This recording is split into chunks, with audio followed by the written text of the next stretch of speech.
Welcome to A Course in Miracles workbook for students, lesson 85. Today's review will cover these ideas from lesson 69. My grievances hide the light of the world in me. My grievances show me what is not there and hide from me what I would see. Recognizing this, what do I want my grievances for? They keep me in darkness and hide the light. I'm going to pause and say, I know what ego wants grievances for. It's because the ego would so much rather be right than happy. And the ego has a deluded belief that holding on to the hot coals of grievance will somehow keep it safe. Maybe it'll serve as a reminder to never let this happen to me again. Meanwhile, my hand is on fire. But when you let it go and you realize that you are safe, wiser now for having had the experience,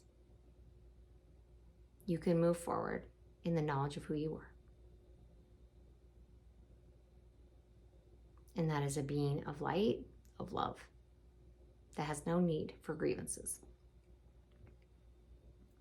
Grievances and light cannot go together, but light and vision must be joined for me to see. To see, I must lay grievances aside. I want to see, and this will be the means by which I will succeed. Specific applications for this idea might be made in these forms. Let me not use this as a block to sight. The light of the world will shine all this away. I have no need for this. I want to see. From lesson 70, my salvation comes from me.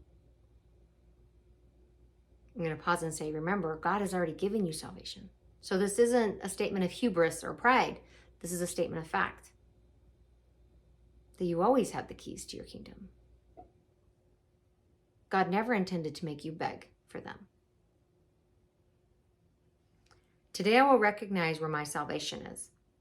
It is in me because its source is there. It has not left its source, and so it cannot have left my mind. I will not look for it outside myself.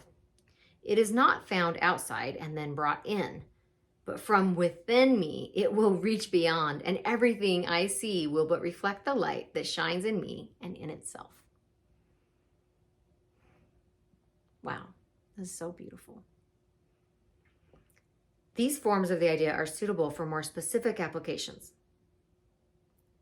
So when something ruffles your feathers or a grievance pops up, temptation to judge or be contemptful,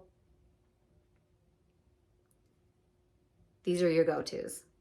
Let this not tempt me to look away from me for my salvation. I will not let this interfere with my awareness of the source of my salvation. This has no power to remove salvation from me. The ego wants us to believe that our salvation is in controlling and fixing and changing every person, place, or thing out there until it matches the ego's insane demands that are impossible to meet. And in truth, we wouldn't want everyone to meet our ego's insane demands because we do not want to project and create a world in our ego's image. It's actually the very last thing we want. And therefore, let this not tempt me to look away from my salvation. I will not let this interfere with my awareness of the source of my salvation. It's not the ego.